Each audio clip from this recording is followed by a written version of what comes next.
Hey guys, I just thought I'd put another my weekly post on YouTube. Um, Sorry, I just ate almonds, but anyways, there are a lot of reasons why I'd reach out on YouTube. I'm not trying to be a celebrity. I'm not trying to do this or that for fame or whatnot. I just wanted to find like-minded people to talk to, and hardly without even trying, I got one person that requested me as a friend without even trying, and another one I just sought out in the same social group, well, same kind of group. Um, anyways, moving forward, the I'm reaching out because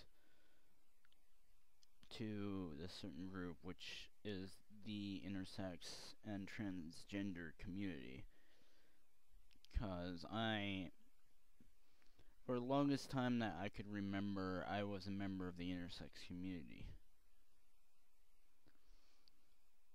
Which, well, not the longest time I could remember. I remember this when I was in junior high, obviously, when everybody else was going through puberty and whatnot. And hey, guess what? Kenny is not too interested in sexuality and whatnot. Anyways, um,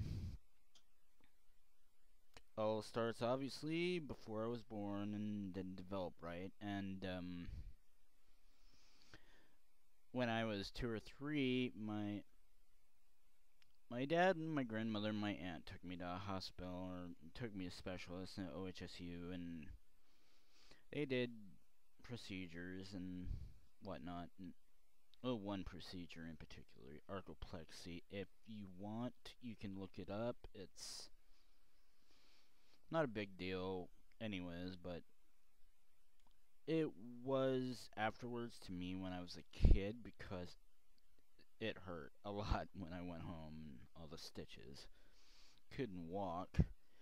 Anyways, um, they did their test. They did genetic test, 46 XY chromosomes, clinically male, which I've read throughout all the websites and the books and whatnot on intersex, which doesn't really reflect on who you identify as or who you truly know who you are.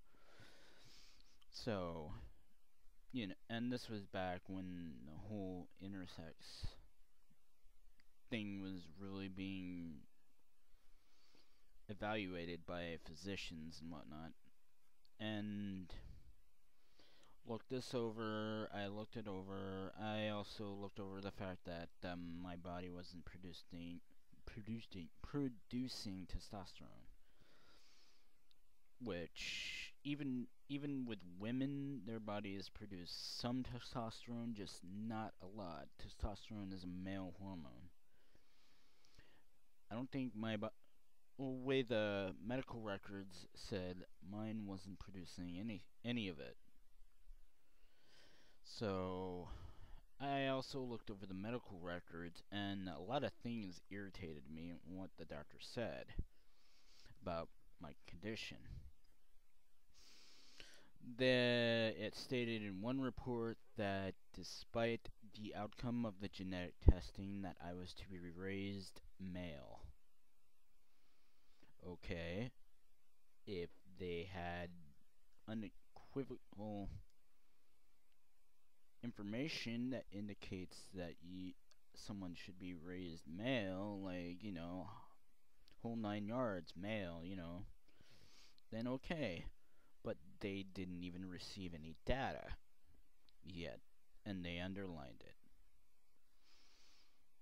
Another thing was on the report, when they wrote down what was to be prescribed, first they put progesterone, which is a female hormone, synthetic female hormone.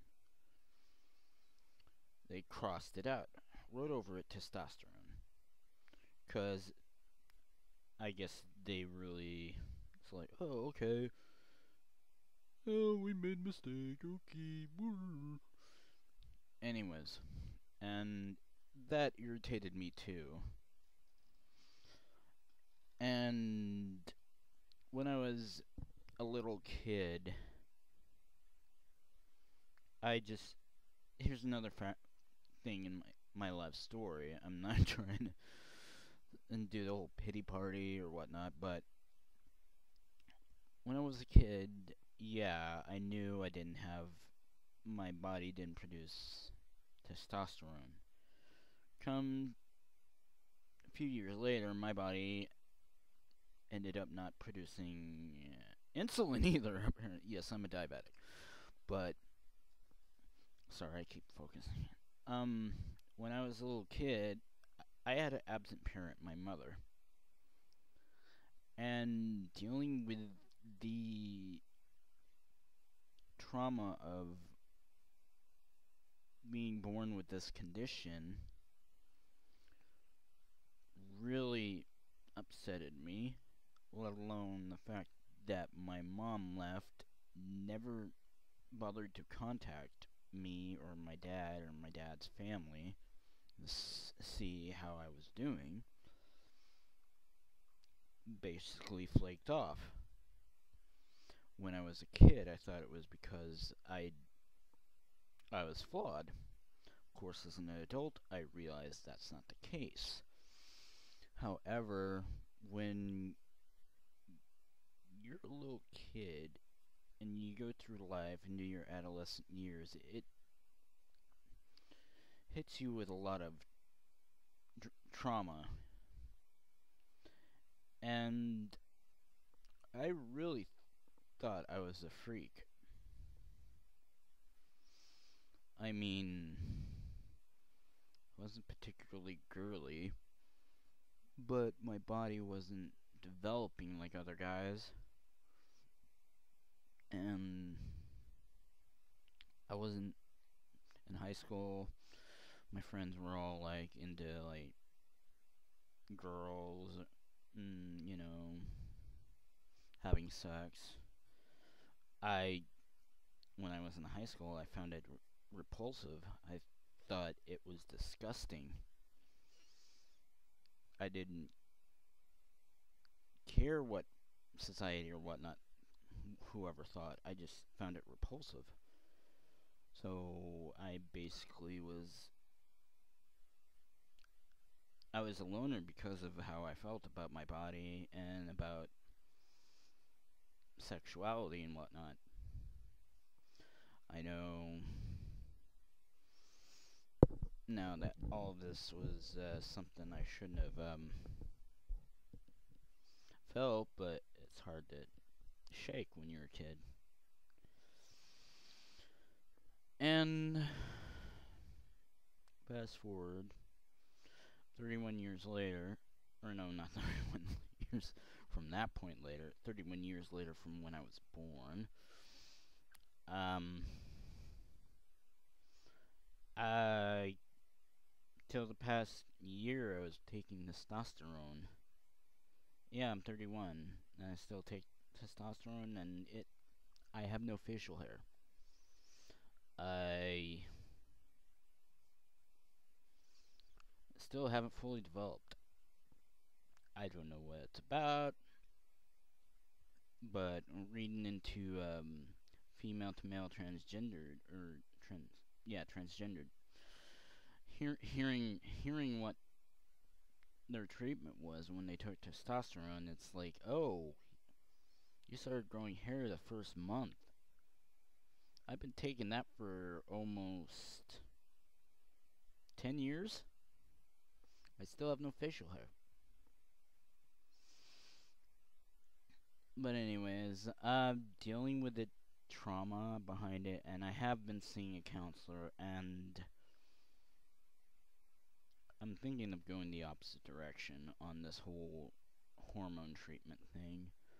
Yeah, I might be transitioning. It's not not entirely because of how my body is developing, but it's also because it part of my mind misses some of the chaotic mood swings that I had.